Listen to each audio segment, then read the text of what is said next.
In the event of a water damage emergency, call PuroClean of Cenla.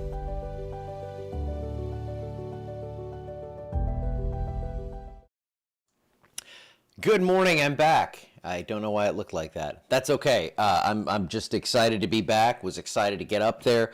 I'll talk about it in a second. Toledo Bend, looking beautiful. We discussed how I used to call it Toledo Bend and how you have to be local to your area and know how people say it. And my wife says Toledo Bend, so I kind of do a hybrid.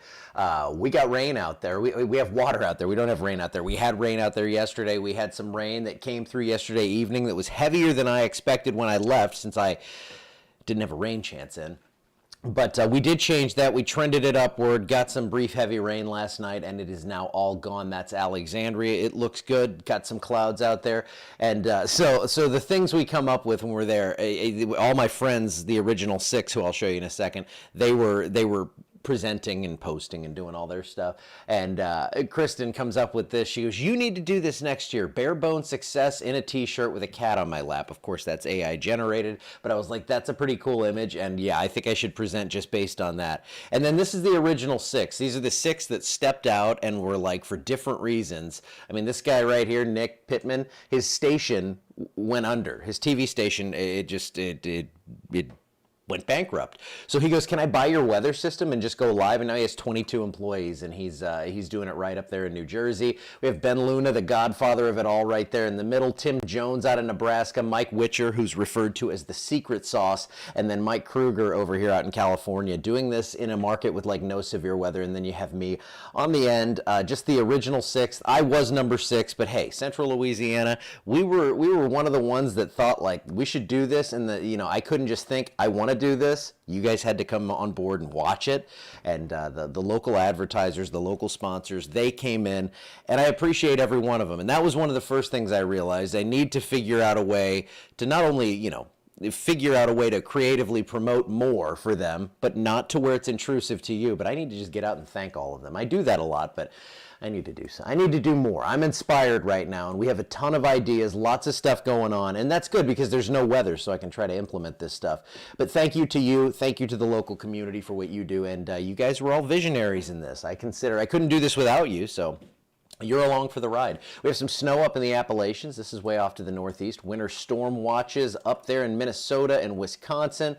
Another thing, and I'll be rifling back into this conference here in my brain for the next several weeks, but we had people from all over the country. We had 200. Last year we had 70. We had 6 of us last year at this time that had implemented everything. We're up to 15 now. I fully expect us to be at 40 or 50 next year, and we'll actually have a national weather network that covers more than mostly just the South here. So we're working on it. We're going to get it all put together. Responsible local meteorologists, or honestly non-meteorologists that are really good at what they do. One of our speakers was Ryan Hall. I'm sure you've heard of him. He came in and he gave a great talk, and that dude's just a genius. I mean, with what he's done and what he's put together. So lots of cool stuff coming up, I can tell you that. And we had that rain yesterday. You see these green patches? That's where we saw a ½ an inch or greater on these radar estimates. I was down here in LeCount. You see that streak running right through LeCount? That came right over Christmas in the country. And Kristen goes, "You should have gone live during that." And I thought, yes, I should have. And part of what I'm doing now is I'm going to be at more community stuff. I want to see more of you. I'm ready. Let's go. Let's do this. 48 degrees right now. I'm turning what would be like a 90-second weathercast into, I don't know, like 10 minutes because I can, because I do it from right here, the front room of my house, in a t-shirt. I'm one of the few. 10 to 20 mile per hour wind gusts from the north today. It's going to stay kind of cool out there, and we are going to see temperatures where they should be for this time of year. Nice and cozy. It's not going to be too cold, but down the road, so I know you've seen all the purple maps and everything. We're going to talk about why we don't go too ham on that stuff coming up here in just a minute as well. 52 degrees, 1 p.m., 52 at 4 o'clock, and we have no severe threat. You knew that. Maybe a storm around Miami. So if you are flying down to the Keys, I'm a little jealous, but you might run into a storm. There's that snow going through Virginia, West Virginia, and all that stuff. GFS. This is a single run. You can see that northwesterly flow, those little clippers, those little elements going in from northwest to southeast. Overhead here, Rain on Saturday? Wait, we're not talking about that yet, but we didn't talk about the Sunday rain until a few days ago. So what's going on? These models are all crazy with this La Nina. We have the not the polar vortex, the stratwarm, so the stratospheric vortex, that's collapsing. It's causing all kinds of issues. The models are just going nuts. So I get questions all the time like, hey, I have a wedding in 3 weeks. What's it going to do? I'm like, man, I'm trying to get 5 days right now. This is very, very tenuous at best. So now that colder air, I showed you 3 maps ranging from boring to ensemble to single run when I was at the conference. Now that colder air looks like it's going to be shunted further to the northeast. I still think we're going to get a glancing blow from it, but it's going to be far enough to the north where we could keep a little bit of an active pattern. I still think this is a little overdone, but that colder air looks like it's going to stay bottled up. Very typical of a La Nina year. Now, this is the 6 to 10 day outlook. We're right on the edge of it. There's the warm stuff out there, northwesterly flow overhead, very cold up to the northeast. If you're going up to New York City to see the Christmas stuff and December 14th to the 18th, it's going to be very cold. Probably going to see a lot of lake effect snows and things like that. We're on the edge. It's going to be cool. I don't think it's going to be that cold. So rainfall for the next 7 days through Sunday. We hardly have anything. I just showed you a model where we actually had some stuff. So that's where things are getting kind of chaotic. Now we warm up here, 70 degrees on Thursday. If you've been waiting for that, there you go. We're still bringing that cold front through. To what degree? I was thinking it would be more 40s and 20s. We're at 50s and 30s right now. It's very possible we trend that up a little bit, and we're going to be watching for any sort of rain chance in this neighborhood as well.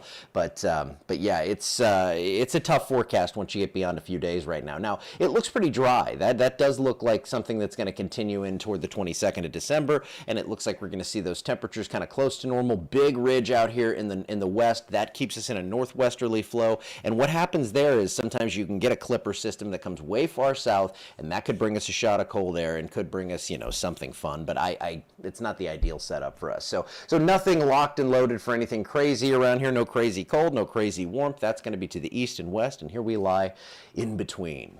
What's up, Michael? How you doing? Yes, Donna, you know what? That's the thing. And that's the coolest thing, because we range from now. We have kids coming out of college that want to do this directly. So they don't want to go the traditional TV path because that's a tough road right now. So they want to start with what we're doing. And we actually have one, Elijah Kirby, up in southern Tennessee. He's doing this straight out of college, has not graduated yet, and he's going to be doing this. And we have others that instead of going that traditional route are jumping on with some of their local meteorologists to do this as well. Now we've got 24 years with me, 41 with Tom, 41 or 42. He came here in 84, but I'm talking local market. That's so crazy. So don't worry, we're always here. I don't think we're ever going to leave. I don't know. I can't say I would never leave. Like if I'm 65 and I want to retire to the snowbanks of northern Michigan, I'm not gonna say that I wouldn't do that. But Tom's here forever, and I'm here for almost ever. Max Velocity does the same. Yep. Yeah, Terrence, that was me. I was at Christmas in the Country. I had called Stuart yesterday, and I said, that's Stuart Holloway, the pastor of First Baptist Pineville and LeCount, and I was like, I don't know about this, and he's like, we already got the food made. We're going to make the best of it. And we did. They did. It was awesome. Whoa, Mom, you made it. I was rambling for a long time. All right. Well, it's good to see you guys. I'm glad to be back. I love this. I could sit here and talk all day, but I guess I should go do some work on not only the t-shirt business, but I have some stuff to work with on this and find new creative ways to do things and help you. And I say new creative ways. I'm going to keep it all the same, but you never know. There could be some fun stuff I learned that we'll be doing in the coming months and implementing and all that good stuff. But it's all about doing what you guys want, which is, I think, honest weather forecast, and that's pretty much it. And maybe I throw a little personality at it for good measure. I did have that Christmas song on the intro. I hope you liked that. It's going to be Christmas season songs until like January something because we overdo that. And I will see you back here tomorrow. Glad to be back. Have a wonderful Monday.